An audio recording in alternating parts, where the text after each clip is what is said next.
السلام علیکم ورحمۃ اللہ وبرکاتہ۔ معزز سامعین و ناظرین،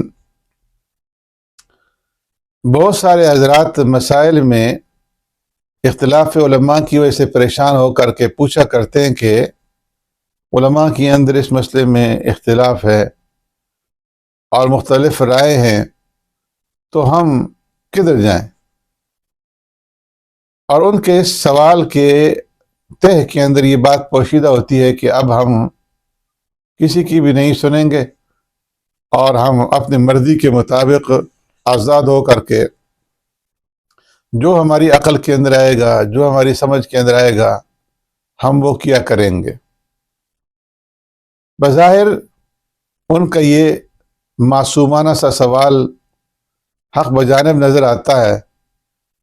لیکن اگر آپ غور فرمائیں تو یہ جو سوال اٹھایا جاتا ہے، اس کا جواب خود ہی ہمیں اپنے ارد گرد کے ماحول سے اور اپنے ارد گرد پیش آنے والے معاملات سے مل جاتا ہے۔ اور وہ کس طرح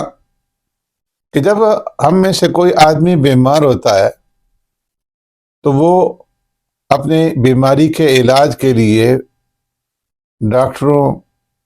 اور حکیموں کی آراء میں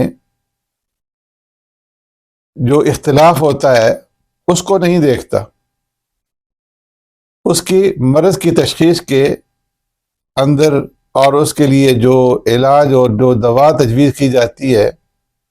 اس کے اندر ہر ایک ڈاکٹر جو ہے وہ اپنی مرضی کے مطابق نسخہ لکھتا ہے اور ہر ایک حکیم اپنی مرضی کے مطابق اس کا علاج تجویز کرتا ہے۔ لیکن وہ کیا کرتا ہے کہ اسپیشلسٹ کی تلاش کے اندر ہوتا ہے کہ کون سا ڈاکٹر، کون سا حکیم اس علاج کے کرنے کے اندر ماہر ہے اور جس کا تجربہ ہے، تو وہ اس کو تلاش کر کے اس کے پاس جاتا ہے اور پھر ان سے جو ہے وہ اپنا علاج کرواتا ہے اور ان کا تجویز کردہ جو نسخہ ہوتا ہے اس کو پھر وہ استعمال کے اندر لاتا ہے۔ تو اگرچہ ڈاکٹروں کی اور حکیموں کے اس نسخے کے اندر اور مرض کے علاج کی تشخیص کے اندر اختلاف ہوتا ہے، لیکن کوئی بھی دوسرے ڈاکٹروں کو اور حکیموں کو برا بھلا نہیں کہتا۔ اسی طریقے سے لوگ جو اپنی مقدمات عدالت کے اندر لے کر کے جاتے ہیں تو ہر ایک وکیل کی اپنی ایک رائے ہوتی ہے، لیکن وہ اچھے وکیل کو تلاش کرتے ہیں کہ جو اس پیشے کے اندر، اس فن کے اندر ماہر ہو، اور پھر اس کی رائے لی جاتی ہے اور اپنے سارے معاملات و مقدمات جو ہے وہ اس کے سپرد کر دیتے ہیں، لیکن باقی وکیلوں کو کوئی بھی برا بھلا نہیں کہتا۔ تو اسی طریقے سے اگر علماء کے اندر اختلاف ہے کسی مسئلے کے اندر، تو اس کے اندر بھی انہیں یہی طریقہ اور یہی روش جو ہے وہ اختیار کرنی چاہیے۔ اور پھر ایک بات یہ بھی ہے کہ بیماری اور مقدمے کے معاملات میں اگر کسی نے کسی غلط ڈاکٹر یا غیر معتمد وکیل پر اعتماد کر کے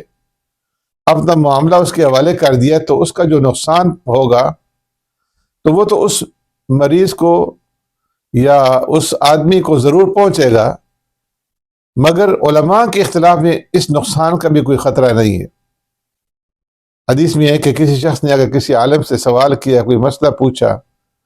اور اس نے غلط فتویٰ دے دیا